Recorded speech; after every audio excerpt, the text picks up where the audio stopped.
Hello everyone. आज मैं ovule structure के बारे में डिस्कस करूंगा। ओव्यूल जो है वो मेगास्पोरेंजियम कहलाता है।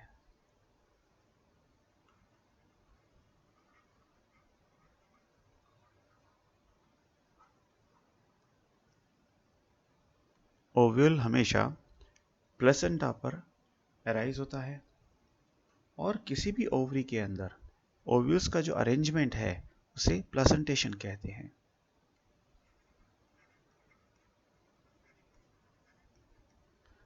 Means placentation is the arrangement of ovules in a ovary। इस पिक्चर में आप यहाँ पर ओव्यूल्स देख सकते हैं। यहाँ पे आपको ओव्यूल्स दिखाई दे रहे हैं।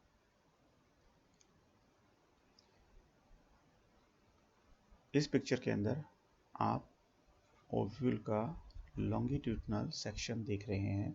इस तरह के जो पिक्चर है, ओव्यूल का जो डायग्राम है, वो एग्जाम में पूछा जाता है।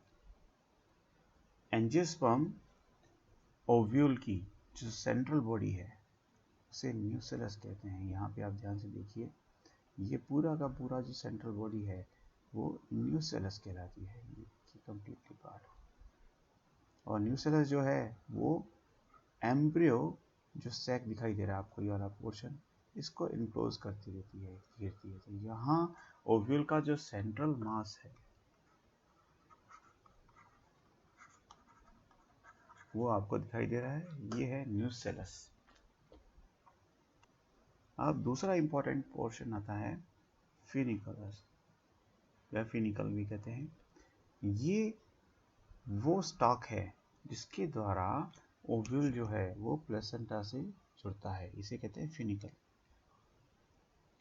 अब तीसरे पोर्शन की बात करते हैं, वो है इंटेगुमेंट्स। यहाँ पे आप देख रहे हैं कि जो न्यूसेलस को इनक्लोज करने के लिए, इसको प्रोटेक्ट करने के लिए, इनमें दो इंटेगुमेंट्स पाए जाते हैं। ये है आउटर इंटेगुमेंट और यहाँ पर है इनर इंटेगुमेंट्स। तो ये इंटेगुमेंट्स पाए जाते हैं। ये देखिए इंटेगुमेंट्स है, कंप्लीटली इसको न्यूसेलस को घेरे रहते हैं। अब यहाँ देखिए माइक्रोपाइलेरिया, यह वह चित्र होता है जो कि इंटेगुमेंटेड के द्वारा इनक्लोज या प्रोटेक्ट नहीं रहता।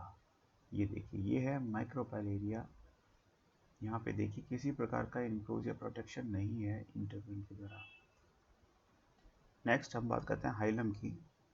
हाइलम वह चित्र है जहाँ से कोई भी ओव्यूल जो है वो फिनिकुलस के द्वारा जुड़ता है, तो उसे हाइलम कहते हैं।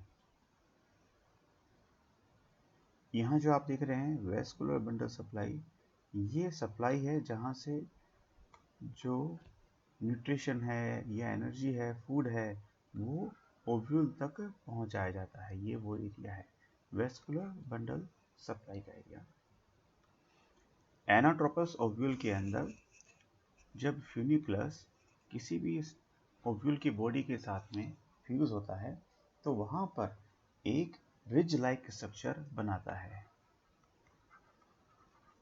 जिसे रैफे कहते हैं। यहाँ पे रिज लाइक स्ट्रक्चर बनाएगा, उसे रैफे कहते हैं। अब हम बात करते हैं चलाजा एंड के बारे में।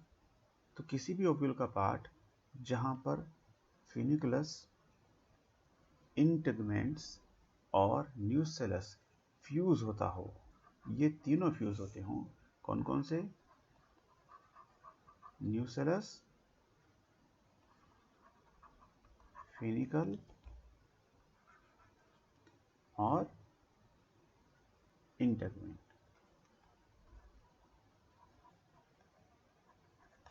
तो जहां ये तीनों फ्यूज होते हैं उसे कहते हैं चलाजल एंड। अब हम बात करते हैं एम्ब्रियो सेक के बारे में। यह एक एम्ब्रियो सेक की स्ट्रक्चर है। ये वाला जो पोर्शन है एम्ब्रियो सेक का, वो माइक्रोपाइल के सामने उपस्थित होता है। ये वाला एरिया एंटीपोडल जहाँ सेल दिखाई दे रही है, ये चलाज़ल एंड पर पाया जाता है। माइक्रोपाइल एरिया की तरफ पाए जाने वाली ये जो दो सेल है जिसे सिनर्जिड कहते हैं, इनमें फिलीफॉर्म एपरेटस पाया जाता है और इनके जस्ट ऊपर वाली जो सेल है इसे एग सेल कहते हैं। और इस एम्ब्रियो सैक के जस्ट बीच के अंदर ये दो सेल जो आपको दिखाई दे रही है, इसे पोलर न्यूक्लियाई या इसे सेकेंडरी न्यूक्लियाई भी कहते हैं। माइक्रोपाइल एंड के अगेंस्ट साइड में चलाज़ल एंड पर 3 एंटीपोडल सेल्स प्रेजेंट होती है। यह कंप्लीटली जो स्ट्रक्चर है, यह कंप्लीटली स्ट्रक्चर एम्ब्रियो सैक कहलाती है। एम्ब्रियो सैक फीमेल गैमेटोफाइट होता है। इस लाइन को आप याद रखिए, जो एम्ब्रियो सैक है वो फीमेल गैमेटोफाइट कहलाता है। यह फीमेल गैमेटोफाइट जो टिपिकल है, यह 8 सेल्स और इसमें 8 न्यूक्लियाई प्रेजेंट होते हैं। बाद में जाते हुए ये जो दो सेल्स दिखाई दे रही है, ये दो सेल्स आपस में फ्यूज हो जाती है, तो ये बाद में क्या हो जाएगा, 7 सेल्स हो जाएगा और 8 न्यूक्लियाई कहलाएगा। आज के वीडियो लेक्चर में हमने स्ट्रक्चर ऑफ ओव्यूल डिस्कस किया है। नेक्स्ट टॉपिक में हम वीडियो लेक्चर में बात करेंगे टाइप्स ऑफ ओव्यूल की। Thank you.